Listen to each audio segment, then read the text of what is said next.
आणि दुसरीकडे आपण सेक्स ॲडिक्शन म्हणलो, त्याला कंपल्सिव्ह सेक्शुअल बिहेवियर असंही म्हणलं जातं.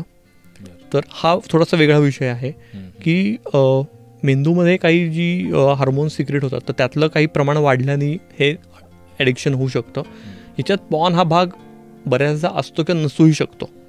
ते नसलं, पॉर्नचं हे नसला तरी पण एखादा माणूस किंवा स्त्री ही सेक्स ॲडिक्ट ही असू शकते. आणि मग त्यातनं जे काय म्हणू आपण की सतत ते विचार मनात येणं, म्हणजे ॲक्च्युअल कृती किती वेळा तो मनुष्य करतो ह्याच्यापेक्षा तेच विचार सतत 24 तास जर मनात असतील तर हे कुठेतरी तुम्ही पॉर्न ॲडिक्ट आहात का असा प्रश्न मनात यावा असं हे लक्षण आहे. आणि त्याच्यावर उपचार हे निश्चित उपलब्ध आहेत. तुम्ही सायकियाट्रिस्टकडे किंवा सेक्स थेरपिस्टकडे, सेक्सॉलॉजिस्टकडे हे जायला पाहिजे जर तुम्हाला त्याच्यामुळे, म्हणजे सतत सेक्सचे विचार डोक्यात असल्यामुळे तुमच्या रोजच्या कामावर, रोजच्या जगण्यावर जर परिणाम होतोय तरी निश्चितच काळजी करण्यासारखं आहे, हे समजून घेतलं पाहिजे. आणि याच्यावर तू म्हणतोस तसं उपचार, म्हणजे मी प्रेक्षकांसाठी मुद्दा म्हणून हा प्रश्न विचारतो की सहज उपलब्ध होतात उपचार का? म्हणजे परत मला विचारायचं काय की परत एक तो टॅबू आलाच की अरे मी कसं जाऊ आता. बरोबर, मला मान्य करायला लागणार मुळात की मला असं होतंय किंवा मला आहे हे, आणि मग डॉक्टर किंवा काय तर हे आहे म्हणजे असं उपलब्ध होऊ शकतं, अगदीच मदत मिळू शकते. सगळ्यात मुख्य काय आहे की हे समजून घेतलं पाहिजे की डॉक्टरांना असे शेकडो पेशंट्स बघायची सवय असते रोजच्या ह्याच्यात.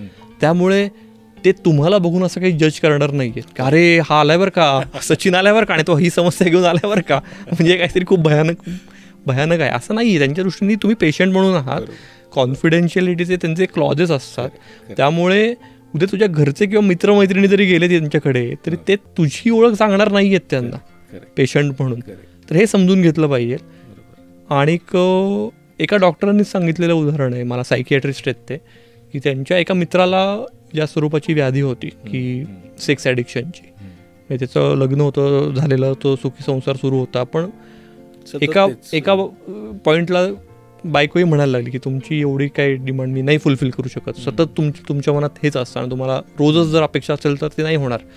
तर मग त्यांनी ऑफिसमधल्या एका कलिगसोबत अफेअर सुरू झालं त्याचं, आणि मग तेही खूपच, आणि मग एका पॉईंटला त्या मित्रालाच जाणवलं की हे जे काही आपलं वर्तन आहे तर हे चुकीचं आहे. आणि मग त्यांनी त्यांच्याकडनं थेरपी घेतली, उपचार घेतले, आणि मग तो आता ते कमी झालं. म्हणजे त्यामुळे उपचार हे निश्चित उपलब्ध आहेत.